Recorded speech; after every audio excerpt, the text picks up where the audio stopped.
Good afternoon, all. I have the privilege to be the last speaker. I hope ser o último palestrante. Eu espero que eu possa entreter vocês nessa tarde e para basicamente também dar para vocês uma visão geral da justiça militar no Canadá. Então, em primeiro lugar, eu gostaria de dar os meus agradecimentos especiais ao Ministério Rocha e todos os outros que estão aqui sendo representados no Brasil para uma boas-vindas tão gentis. Eu me sinto quase em casa. Muito obrigada. Então, eu vou dar uma visão geral em relação à disciplina e o propósito das cortes militares. E a tarefa difícil de impor a pena correta e, em segundo lugar, a lei e o Código Disciplinar no Canadá. E também como a justiça militar realmente funciona. E, em terceiro lugar, eu vou falar sobre o Escritório de Advocacia Geral, cuja responsabilidade é o JAG, é o acronismo. Quais são os atores principais na justiça militar? E, em quarto, vou falar um pouquinho sobre a história da legislação, começando em 1982, com a Carta de Liberdades, que foi adotada pelo Parlamento e repatriado do Reino Unido. E eu devo dizer também que eu estou feliz em discutir sobre a questão de direito comparativo. Nós tivemos debates ontem, no primeiro dia, e nós vimos várias abordagens diferentes para a justiça militar. Nós discutimos se existe um link em relação à justiça militar, e nós poderíamos falar sobre independência dos juízes militares ou a independência dos oficiais de justiça, se eles dão orientação honesta para os seus comandantes. Nós discutimos também sobre transparência,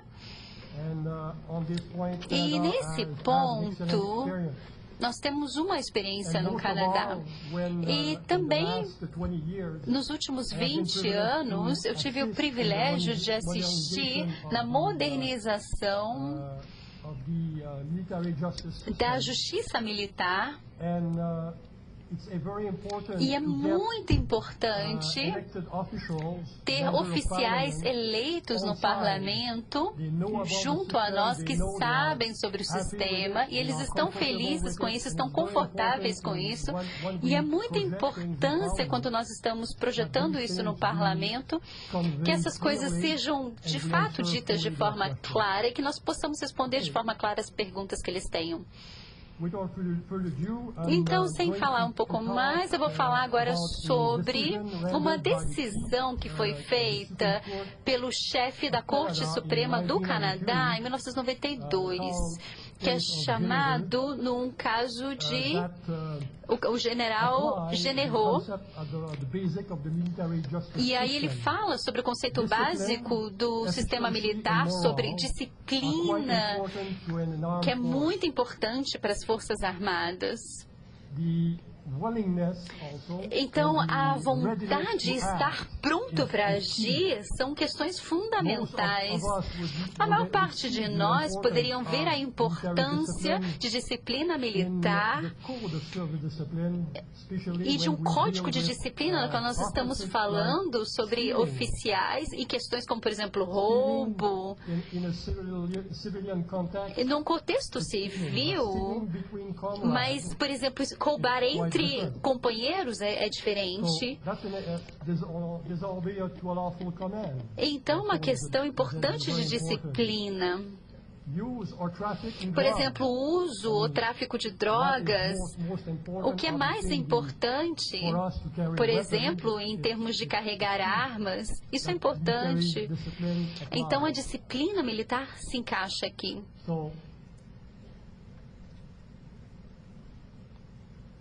Então, a disciplina, isso é um slide que eu vou usar um pouco de francês aqui. A disciplina é a alma das Forças Armadas. Isso foi um sinal no Congo e eles estão tentando colocar isso adiante como algo muito importante, um conceito fundamental. A disciplina é a arma a mãe das Forças Armadas. Então, é muito importante numa empresa de entender as obrigações legais e tarefas para que eles possam se governar de acordo com as regras de guerra. Então, eu queria dizer que a disciplina é indispensável, mas também seria importante de ser justo. Justiça é tão importante quanto. Nós temos um sumário no nosso sistema de cortes marciais, e aí eu vou falar um pouco mais sobre isso depois. Essa é uma cláusula que nós colocamos na nossa Lei C-15, onde os propósitos fundamentais de uma sentença são, não é uma lei, mas nós estamos tentando para fazer com que os juízes militares possam utilizar esse tipo de diretiva. Então, a letra B, por exemplo, é usada num contexto civil, mas o parágrafo A é chave para o nosso sistema. E nós damos, então, muita atenção a isso para os juízes militares, para considerar esse objetivo na hora de dar uma sentença. Então, existem alguns atributos que são necessários para uma corte militar. E eu queria argumentar que uma pessoa tem que ter um entendimento sobre a necessidade e o papel e ao requerimento da disciplina. Nós devemos também operar de uma forma justa e ser percebidos como justos. Transparência, então, é importante também. E estar pronto e flexibilidade. As Forças Armadas no Canadá estão servindo ao redor do mundo. Então, quando existe deslocamento em outro país, estamos sempre falando sobre os 3 pilares: justiça, lei operativa.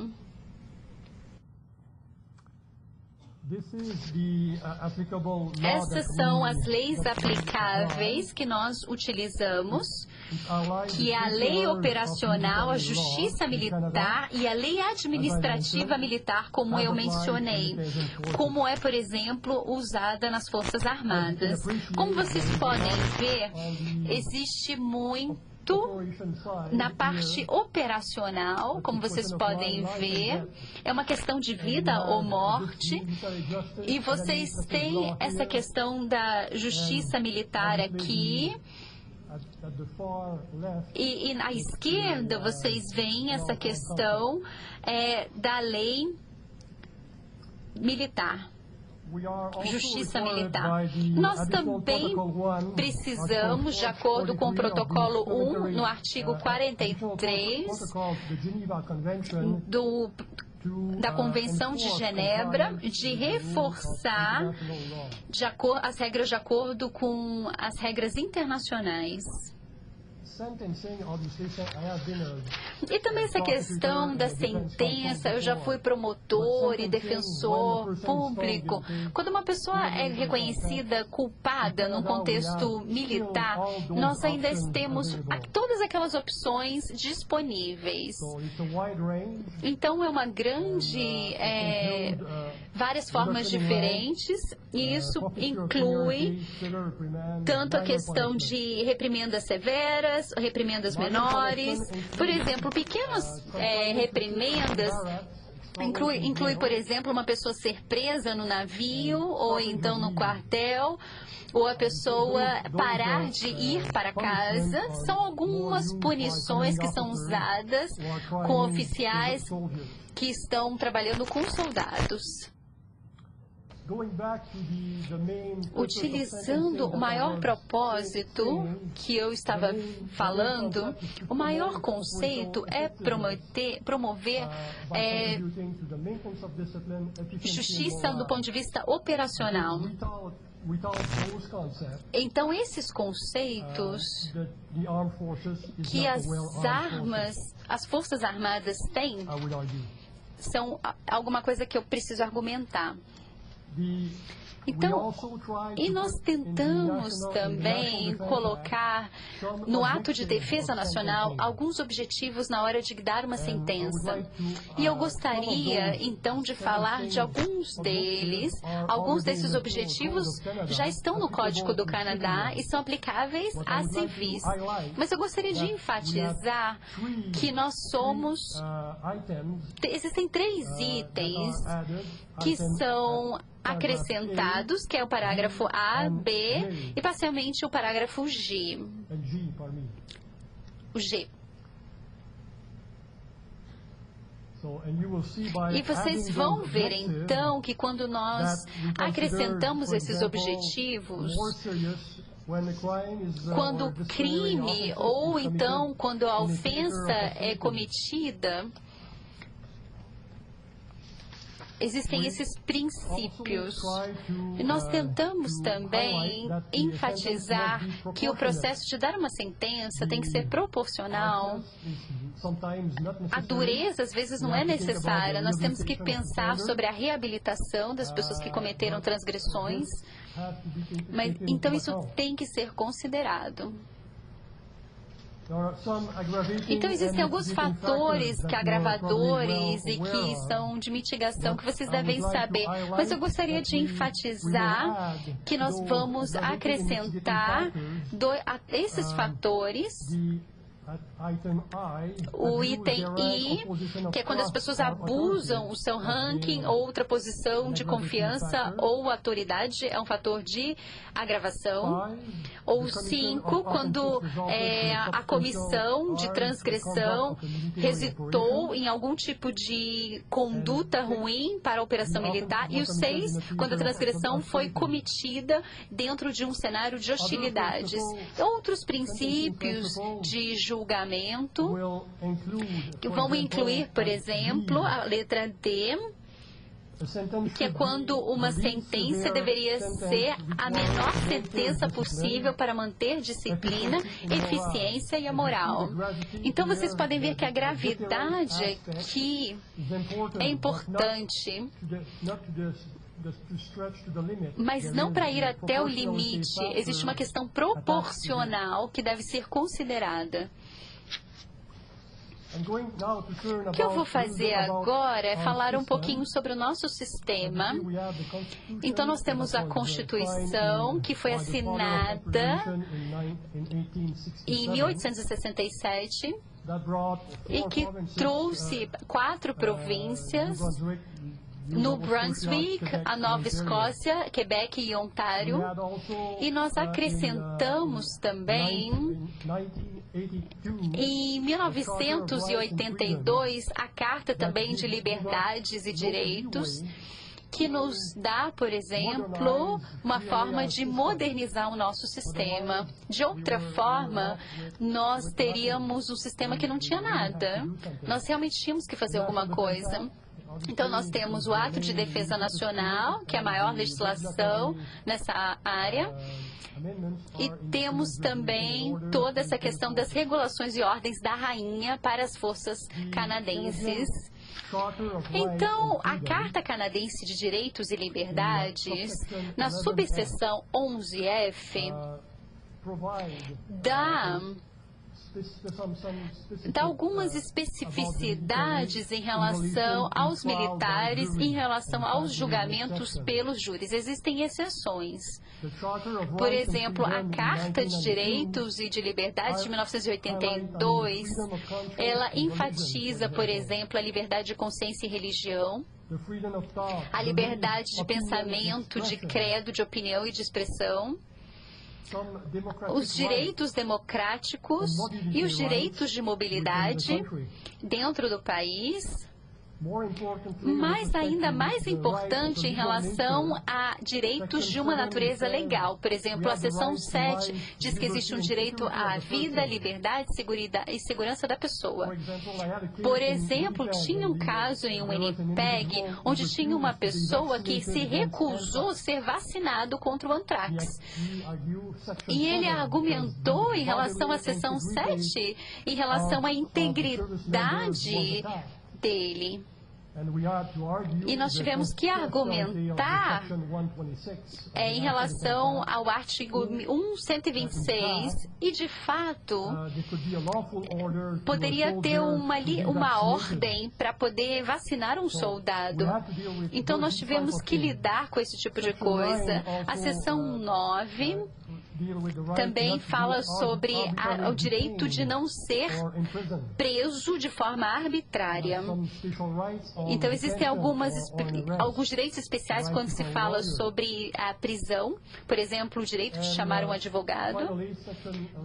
E, por exemplo, em seção 11, eu gostaria de enfatizar que nesses dois casos, que, por exemplo, em Genebra, em 1981 e em 1992, duas cortes superiores que foram importantes, que nos ajudaram a criar um sistema militar separado e ser reconhecidos dessa forma.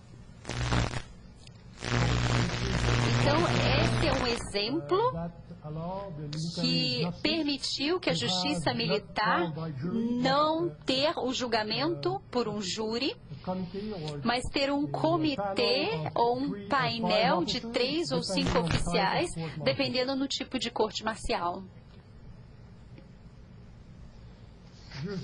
Então, a jurisdição. Obviamente, nós podemos julgar membros da força regular, mas também podemos julgar civis em circunstâncias especiais. A maior parte quando eles estão acompanhando as forças armadas, e quando isso é feito em consenso. E nós temos que dar uma olhada nisso, porque como nós podemos ver no seminário aqui, isso é uma questão de vida. Então, nós temos também uma habilidade de julgar e de lidar com todas as transgressões dentro do Código passado. Então, todos os casos criminais poderiam ser levados para uma corte militar, exceto, por exemplo, assassinato cometido dentro de casa. Então, nós estendemos isso também.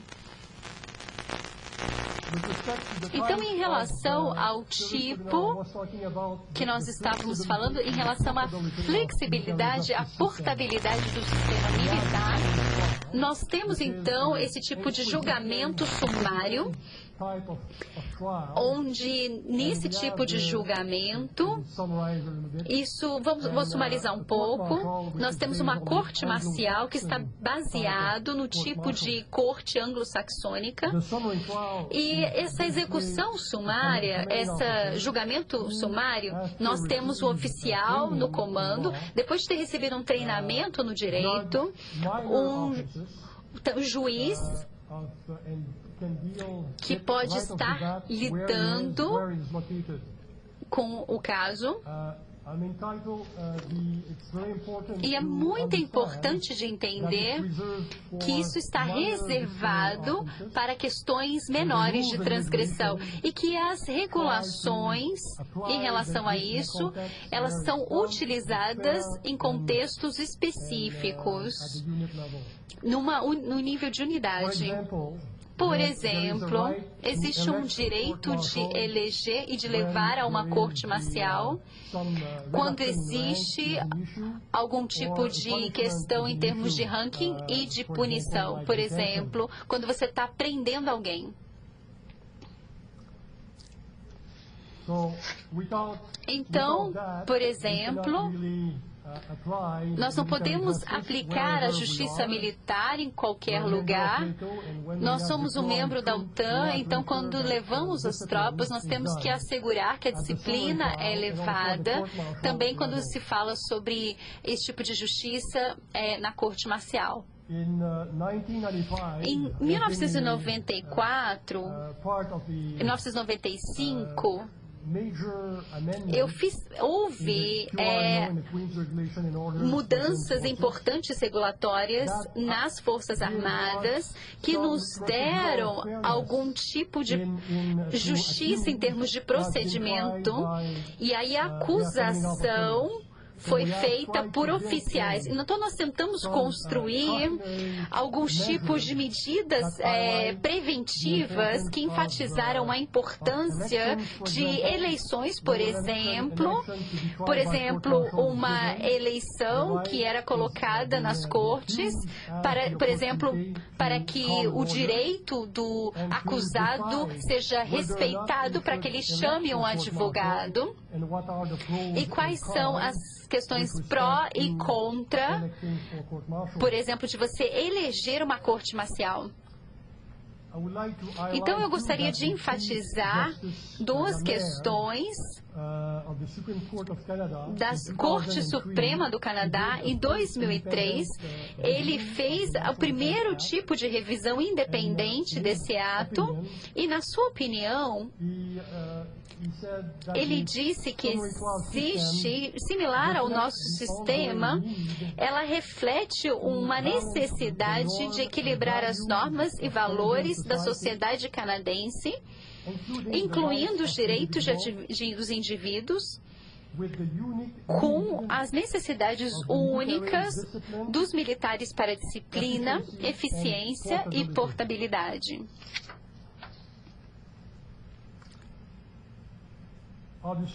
Obviamente, as cortes também cometem erros e existe também toda uma questão de apelação de recursos. Nós temos, por exemplo, juízes das cortes federais, que são civis, que, por exemplo, estão como juízes de segunda instância. E no caso deles, de uma corte marcial, e eles estão trabalhando em muitas questões. Então, o segundo nível, ele está ligado à Corte Suprema do Canadá. E nas decisões de julgamentos sumários, existe uma possibilidade de pedir uma revisão por escrito da sentença de culpado e da sentença imposta, no caso do julgamento sumário. Então, muito rápido, isso é uma comparação dos sistemas civis e militares. Você tem à esquerda o tipo de sistema militar e ali você tem à direita o tipo de sistema civil, onde você tem uma corte de apelação, uma corte superior e uma corte provincial. Então, como vocês podem ver, nós temos direto acesso à Corte Suprema. Então, existem vantagens e desvantagens em relação a isso, mas nós temos que estar muito alertas em relação aos juízes quando eles tomam decisões, por exemplo, em cortes militares. Por exemplo, no que diz respeito a mudanças na sentença. Então, nós temos atores fundamentais no sistema marcial de cortes, que não é diferente da maior parte dos sistemas, mas eu gostaria de enfatizar que em 1998, esses atores fundamentais, os promotores, os defensores e os juízes, eles realmente se tornaram independentes uns dos outros, como, por exemplo, para o juiz, em relação aos... Por exemplo, a segurança junto ao juiz, e eles instituíram independência dos juízes militares. Nós tivemos que assegurar que eles eram reconhecidos pela legislação, e na hora da acusação, eles foram percebidos como estando numa posição privilegiada. Então, nós criamos, em 1998, uma nova unidade para os juízes militares. E isso é patrocinado pelo juiz militar-chefe. E nós também temos que pensar sobre uma cadeia de comando em relação ao julgamento sumário e também à polícia militar. A polícia militar não está trabalhando dentro de um vácuo. Eu estava falando antes sobre isso, antes dessa sessão. Sem uma boa investigação, sem uma investigação conduzida de acordo com a lei, o promotor não vai em lugar nenhum nesse caso. Então é importante garantir que a polícia militar tem também, como por exemplo em 1998, o poder de colocar acusações, também sob a orientação de um oficial legal. Então, eles têm que ter poder em relação a essas questões legais. O meu chefe, o JAG, que é, por exemplo, o advogado-geral, juiz, que ele é nomeado pelo governador no conselho. Ele precisa ser um advogado por pelo menos 10 anos e ele é responsável pelos atos, por exemplo, da seção 9.2, e diz que ele é responsável pela superintendência da Justiça Militar, ou seja, ele é responsável por fazer mudanças assim que é necessário. Então, você tem aqui o JAG, junto com os ministros substitutos, o ministro da Defesa, o chefe da Defesa e também o JAG, que também está atuando aqui. E é muito importante, o meu chefe, como oficial legal, é o JAG. Então, eu me reporto a ele em relação à orientação legal que eu estou dando. E se eu perceber que quando eu vou, por exemplo, a campo e eu dou orientação legal, por exemplo, para um comando de operação, eu preciso dizer honestamente, isso é o que eu penso, e se ele não quer, então você fala com o JAG, mas eu não reporto ao oficial em comando, mas ao JAG. Então, essa é a composição do escritório do JAG. Então, eu só quero enfatizar a composição do nosso escritório. Nós temos muitas pessoas, nós temos 119 pessoas e temos 62 advogados trabalhando, fazendo o nosso trabalho.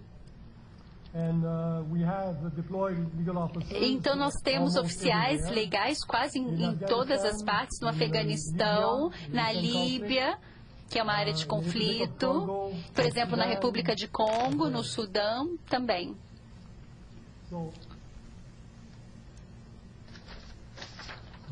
Então, isso é uma descrição do nosso país, que tem, por exemplo, 34 milhões de pessoas, mas como vocês devem ver, tem 6 zonas de tempo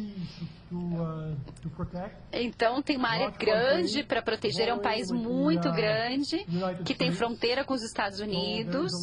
Então, tem muito a fazer, incluindo o norte também com a Rússia.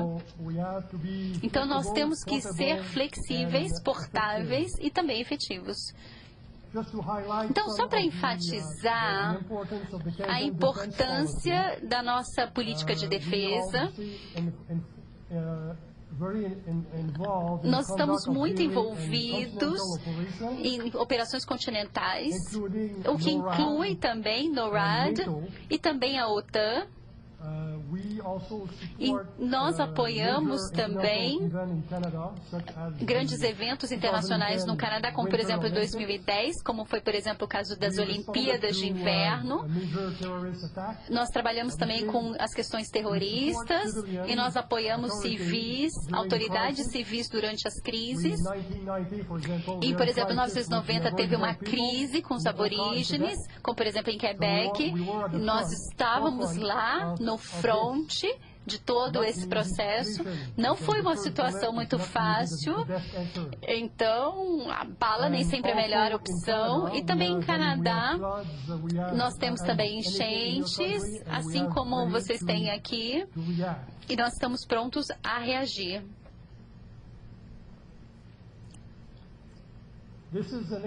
Então, isso é um exemplo. Esse é um exemplo dos lugares onde as forças estão colocadas e onde os oficiais legais estão sendo colocados ao redor do mundo. Eu devo dizer para você que é muito diferente trabalhar dentro de uma missão das Nações Unidas do que uma missão da OTAN. Eles trazem questões em habilidades diferentes, dependendo do tipo de missão, porque às vezes, por exemplo, o conflito armado que está ali, ou a resolução das Nações Unidas, é trazida até nós. Então é muito importante chegar lá com as regras de conduta e um bom entendimento das regras das Nações Unidas, se você estiver dentro de uma missão das Nações Unidas.